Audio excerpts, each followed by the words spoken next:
নিজেকে স্থিত করব আমাদের স্বস্থিতির আসনে এবং চিন্তা করব আজকে যা ঈশ্বর আমাদেরকে শোনান। বাবা আজকে বললেন যে এখন আমরা এই ঈশ্বরীয় পড়ার আধারে বিশ্বের মালিক হতে চলেছি। এর জন্য আমাদের কোনো ধরনেরই বাহুবল প্রয়োগ করতে হবে না। বাবা আজকে প্রশ্ন করল যে ঈশ্বর ড্রামার কোন বন্ধনে বাধা?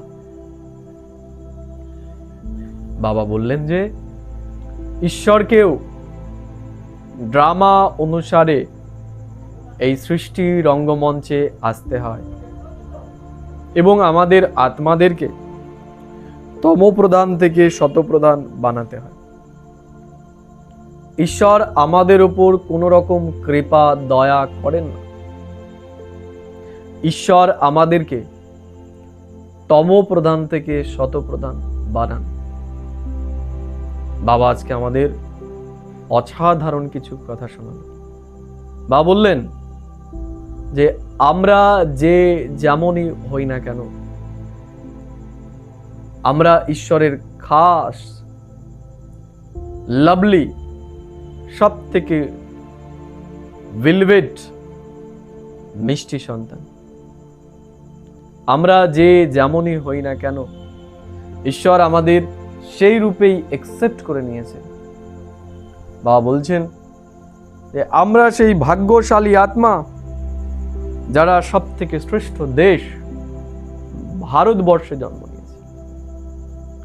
আমরাই সেই শ্রেষ্ঠ আত্মা যারাই শ্রেষ্ঠ আদি সনাতন দেবী দেবতা ধর্মের ছিলাম। আবার আমরাই ড্রামা অনুসারে সেই আদি সনাতন দেবী দেবতা ধর্মের আত্মা হতে চলেছে। বাবা বলছেন আমরাই সেই মহান আত্মা যারা এখন নর থেকে নারায়ণ হতে চলেছে। কিন্তু বাবা বলছেন যে ড্রামাতে সে ততটাই পুরুষার্থ করবে যতটা ড্রামাতে আছে, এবং যে যেটাই করছে না কেন সে ড্রামা অনুসারেই সেটা করছে। বাবা আজকে বললেন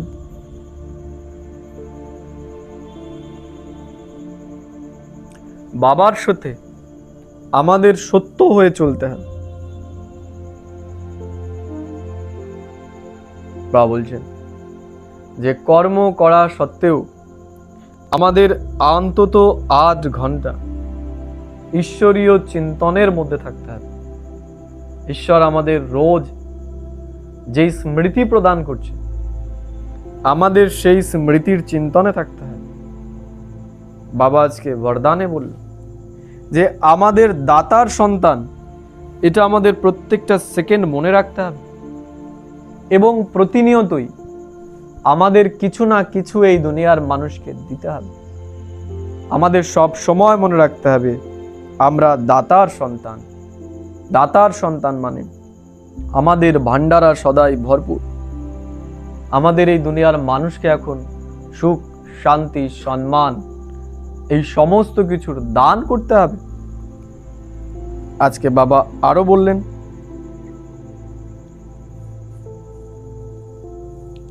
আমাদের যদি প্রত্যেকটা সাবজেক্টে ফুল মার্কস জমা করতে হয় তবে আমাদের গম্ভীরতার গুণ ধারণ করতে হবে।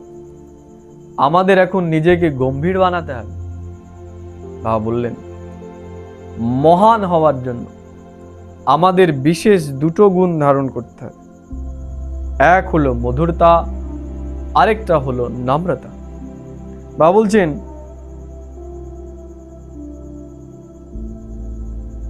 যে নম্রচিত আত্মা হবে সে খুব সহজেই অন্যকে সুখ প্রদান করবে। বাবা বলছেন অভিমান আমাদের নম্রচিত হতে দেয় না। বাবা বলছেন যদি আমরা নম্রচিত না হই তাহলে আমাদের দ্বারা কোনো সেবা করাও সম্ভব হবে না। এর জন্য সেবাধারী হতে গেলে আমাদের বিশেষ নম্রতার গুণ ধারণ করতে হয়। এবং অন্যকে ঝুঁকানোর জন্য আমাদেরকে অন্যের সামনে সবার প্রথমে ঝুঁকতে হবে। বা বলছেন, বাবা যেমন নম্রচিত, আমাদেরকেও তেমনি নম্রতার গুণের প্রমাণ দিতে হবে। আজ আমি সারাদিন এগুলোকেই চিন্তা করব এবং নিজেকে শ্রেষ্ঠ নর শ্রেষ্ঠ নারায়ণে তৈরি এবং নারী শ্রেষ্ঠ লক্ষ্মী তুল্য তৈরি করব। ওম শান্তি, ওম শান্তি, ওম শান্তি।